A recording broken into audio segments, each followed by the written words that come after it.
Je vous souhaite la bienvenue à cette autre chronique, votre santé financière, en compagnie du président de groupe Baudin Groupe Conseil, Yves-Patrice Baudin. Bonjour. Bonjour, Michel. Yves, aujourd'hui, et ça m'a surpris un peu lorsque vous m'avez dit de quoi on parlerait, la rentrée des classes. Oui. Qu'est-ce que la rentrée des classes a à voir avec la santé financière? La rentrée des classes, tout le monde sait, ça coûte de l'argent. Puis pas mal plus d'argent que ce qu'on aimerait pouvoir mettre sur la table. L'école, c'est supposé être gratuit, mais oui, l'enseignement, c'est gratuit. On ne paye pas le salaire des profs à même notre paye, mais les fournitures scolaires, l'habillement, ceux qui ont des uniformes pour envoyer les enfants à l'école avec un habillement officiel de l'école, les activités parascolaires. Donc, c'est un paquet de dépenses que les parents doivent assumer. Et là, bon, ce matin, la rentrée, vous allez me dire, ça fait 2 semaines que c'est passé. Oui, mais on est encore dedans. Puis là, vous ne m'aimerez pas, mais il faut planifier la rentrée de l'année prochaine. Parce que ça va finir par arriver, qu'on le veuille ou pas. Fait que ce matin, ce que j'ai décidé que je ferais, c'est que je vous donnerais quelques trucs de planification de la rentrée. C'est des trucs qui sont bons aujourd'hui, c'est des trucs qui sont bons pour plein de choses qui dépassent la rentrée, mais on va être prêt pour l'année prochaine, puis on n'aura pas la mauvaise surprise au niveau de la rentrée. Parce qu'il y a beaucoup de facteurs à considérer à partir du moment où on a des enfants qui vont à l'école, que ce soit primaire, secondaire, ou encore, vous le mentionnez, là, dans des collèges spéciaux ou dans des spécialisés, ou encore cégep, université. Et là, plus ça monte. Et dans certains cas, plus ça coûte cher. Donc, à l'université, au cégep, la liste des fournitures scolaires, on ne nous demandera pas d'identifier les crayons, on ne nous demandera pas d'acheter 12 crayons de couleur, mais ça va dépendre du programme. C'est les étudiants qui vont acheter leur matériel. Mais les livres peuvent coûter très, très cher. Moi, je me souviens de mon temps à l'université, ça commence à dater un peu, mais des bonnes briques là, qui coûtaient des 60, 70 $, même certains bouquins là, qui dépassaient le 100 $. Ça dépend des programmes. Il y a des programmes où ça coûte encore plus cher, les livres. Il faut penser aussi, nous, on est choyés à Montmagny, on a le centre d'études collégiales de Montmagny, mais il faut que les cours soient dispensés. Sinon, il faut aller à Québec, Montréal, Sherbrooke, Trois-Rivières, peu importe. Et là, c'est les appartements, c'est la nourriture. C'est vrai, par exemple. J'aurais jamais pensé que ça fait un sujet à discuter. C'est des éléments de santé financière, c'est des éléments de budget, puis c'est des dépenses que quand elles sont mal planifiées par l'étudiant lui-même quand il est plus vieux ou par les parents quand les enfants sont en bas âge ou en âge de secondaire, ça peut causer un stress, une tension financière et des problèmes financiers aussi. Là, les gens peuvent se retrouver en difficulté parce que ça arrive tout simplement pas. Ils l'ont plus ou moins planifié ou il y a eu des dépenses supérieures à ce qui était prévu. Fait que je descendrai un petit peu ma liste de trucs. Le premier truc, les parents qui reçoivent des allocations familiales du Québec. C'est un truc qui est facile. Si vous y avez droit, le gouvernement rajoute une petite, c'est pas le pactole, mais c'est une petite allocation qui est payable avec le chèque qui vient pendant l'été et qui va aider un peu à payer des fournitures scolaires. Fait que souvent, pour les enfants du primaire, c'est bienvenu, c'est de l'argent qui arrive, puis il n'y a pas de démarche supplémentaire à faire. Vous y avez droit aux allocations familiales et à ce crédit-là, le gouvernement va vous l'envoyer automatiquement avec votre chèque qui arrive pendant l'été. Fait que ça, il faut en profiter. J'aurais pensé que vous auriez dit, mettez-le de côté parce que vous avez parlé tantôt de l'année prochaine. Oui. Alors, j'aurais pensé que vous auriez dit, bien là, mettez cet argent-là de côté si vous êtes capable de subvenir à vos besoins sans... Mais le chèque est déjà rentré, ça fait quelques mois. Là. On est rendu à la mi-septembre. Ce chèque-là, normalement, il est rentré en juillet. Fait que quand il va rentrer en juillet prochain, remarquez-le, le montant est un peu différent de ce que vous recevez d'habitude, mais prenez-le, mettez-le de côté pour, dans 1 semaine, 2 semaines, quand vous allez faire les achats directement. Parce que ça dépend aussi à quelle date on reçoit la liste. Si on reçoit la liste un peu plus tard, à ce moment-là, on est obligé d'attendre d'avoir la liste. Puis il y a toujours des éléments de dernière minute. Fait qu'au moins, cet argent-là va être là. Ensuite de ça, quand le temps va venir, amenez pas toujours vos enfants à faire les courses avec vous. Donc oui, il faut leur enseigner. C'est le truc 2 et 3. Amenez pas les enfants pour tout, mais amenez les enfants un peu. Pourquoi? Pour être capable de leur enseigner. Donc, les dépenses qui coûtent cher et qui sont très routinières, là, faites-les sans les enfants. Il n'y aura pas de distraction ni pour eux, ni pour vous. Et puis, les dépenses vont être plus faciles à contrôler. C'est le même principe que de ne pas aller faire l'épicerie juste avant de souper. On a faim, on en achète trop. C'est la même chose pour la rentrée scolaire. Ah, il est beau le cahier. Ah, il est beau le sac. Oui, mais tu en as déjà un sac d'école. Ça fait 2 ans que tu en as un. Il est encore bon. Il n'y a pas de déchirure. Les fermetures éclairs fonctionnent bien. On ne te rachètera pas un autre sac d'école. Oui, mais il est beau. Donc, ça évite ces choses-là. Faites certaines courses avec vos enfants pour être capable de leur enseigner. Donc, oui, allez magasiner une boîte à lunch, un sac à dos, parce que ça va finir par être nécessaire quelquefois pendant la vie scolaire d'un enfant. Mais amenez-le. C'est une dépense qui est un peu plus significative, qui est agréable. On est capable de s'en servir pour leur enseigner quelques trucs. Pour leur dire, gars, regarde, lui, il a plus de push. Regarde, lui, il est plus gros. La boîte à lunch, regarde, elle a un petit compartiment pour mettre le ice pack, pour garder le lunch froid, qui est séparé. Fait que ça te garde plus de place pour ton lunch. Fait que montrer comment faire des bons choix, le rapport qualité-prix. Regarde la qualité avec la marque. Qu'est-ce qu'on prend? Ben, habituellement, quand on veut faire attention au budget, on y va avec la qualité, qui n'a pas de marque. Ce qui amène au prochain truc, on magasine où? On magasine dans des places où on a des rabais, des économies d'échelle. On magasine dans des endroits où les marques, ce n'est pas nécessairement les grandes griffes, les marques les plus connues, qui souvent, on paye pour le nom, on paye pour le logo. C'est des beaux produits, souvent qui sont de qualité. Là, le but, ce n'est pas de casser du sucre sur les marques, c'est de se dire, bien, ça, c'est une gâterie. Ça, c'est quelque chose qu'on achète de manière occasionnelle. On ne se garoche pas là-dedans pour dire, bien, il faut absolument que tout soit griffé. Fait que c'est une question de faire des choix et de les enseigner aux enfants. Certaines écoles vont vous offrir un fournisseur désigné. Donc, vous allez dans telle boutique et la liste scolaire, elle est prête pour vous. Il ne reste qu'à valider ce que vous avez besoin. Cochez oui, cochez non, c'est déjà tout prêt.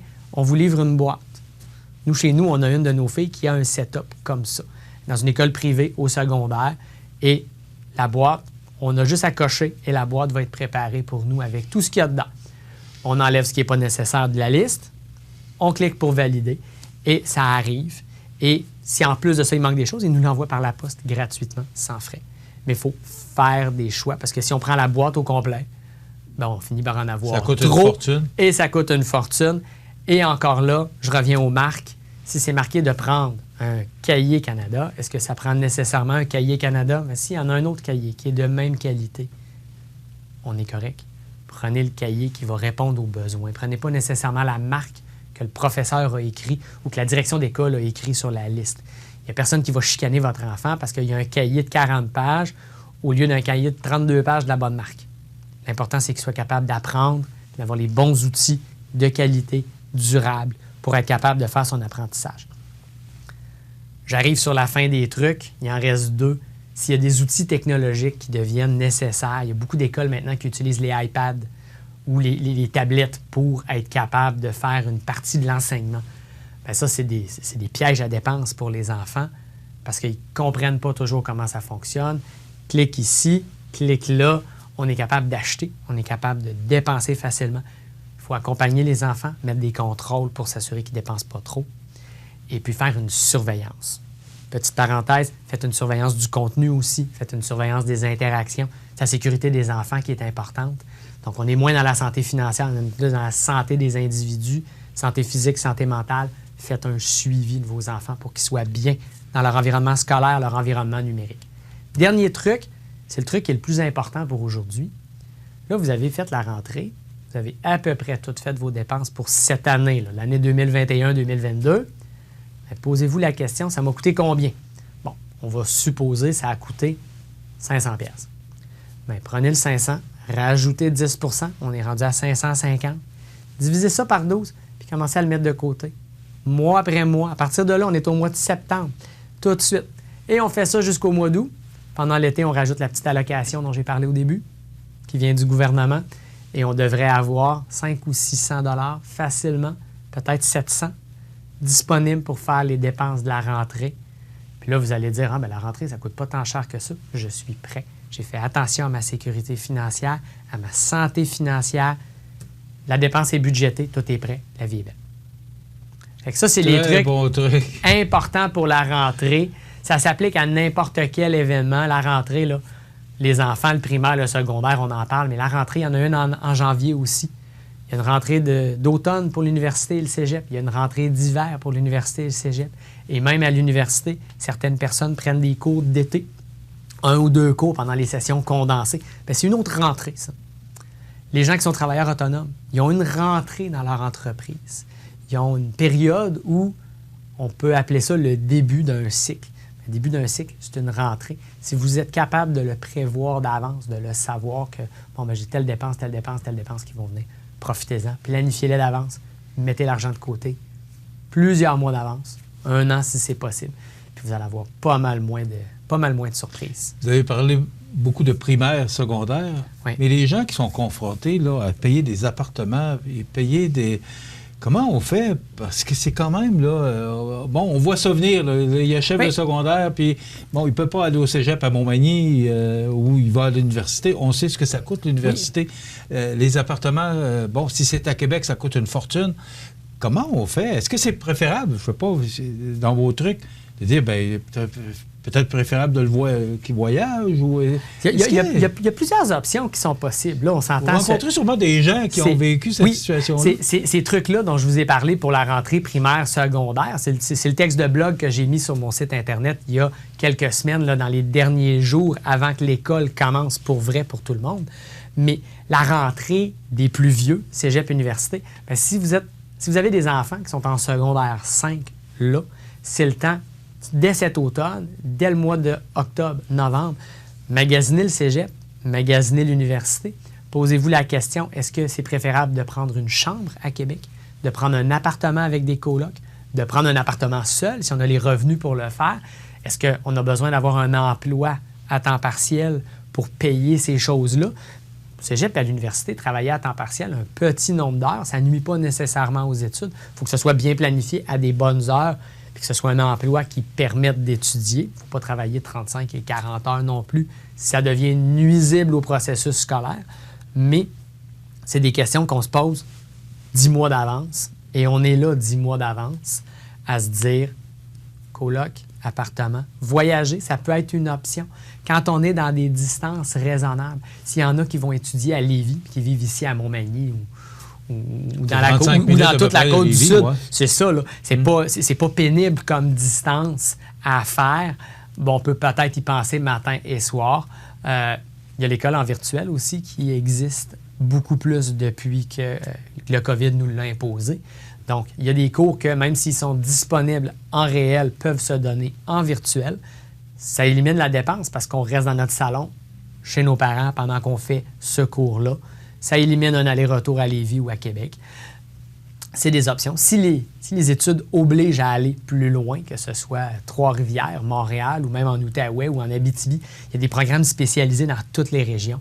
Là, on n'a pas le choix de s'installer puis de se construire une vie dans notre région d'adoption temporaire ou permanente. Il y a des gens qui vont quitter puis qui ne reviendront pas dans leur région parce que le travail n'est pas disponible ici. Que je sache, je donne comme exemple le jeu vidéo. Bien, si on devient programmeur et qu'on programme du jeu vidéo, bien, ça se passe pas mal à Montréal et à Québec. Ça se passe pas vraiment à Montmagny. Que je sache, il n'y a pas de développeurs dans le coin ici. S'il y en a un, corrigez-moi et j'accepterai. Mais il faut le planifier à long terme. Il ne faut pas avoir peur de regarder les options. Et puis, faites un budget. Ça revient toujours à ça. Ça va être quoi mes dépenses de loyer? Ça va être quoi mes dépenses de nourriture? Si on est à l'extérieur, c'est pas toujours maman qui va nous fournir l'épicerie. Donc, c'est quoi les dépenses qu'il y a à prévoir? Les services, téléphone, Internet, hydro, très important. Calculer tout. Hein? C'est une dépense importante. Ça peut faire chavirer le bateau, ça. Ça dépend du logement. Si on a un logement qui est très bien chauffé, bien, ça peut nous coûter quelques peanuts dans un mois, puis on se dit, bon, ben coudonc, hydro, ça coûte pas très cher. Prends un autre logement, l'autre côté de la rue, qui a été construit 30 ans plus tôt, que l'isolation est déficiente ou que l'isolation est juste due à être refaite. Là, on s'entend, ce n'est pas nécessairement des mauvais bâtiments, mais on vient de doubler la facture d'hydro. Puis pendant l'hiver, la facture d'hydro, elle monte beaucoup parce qu'on consomme beaucoup d'énergie. On consomme de l'énergie pour notre technologie, on consomme de l'énergie pour cuisiner, pour se laver. On consomme de l'énergie énormément au Québec pour se chauffer. Et changement climatique oblige, on va consommer de plus en plus d'énergie pour se climatiser l'été. Donc, on va avoir 2 cycles de consommation au Québec. Ça se met dans un budget.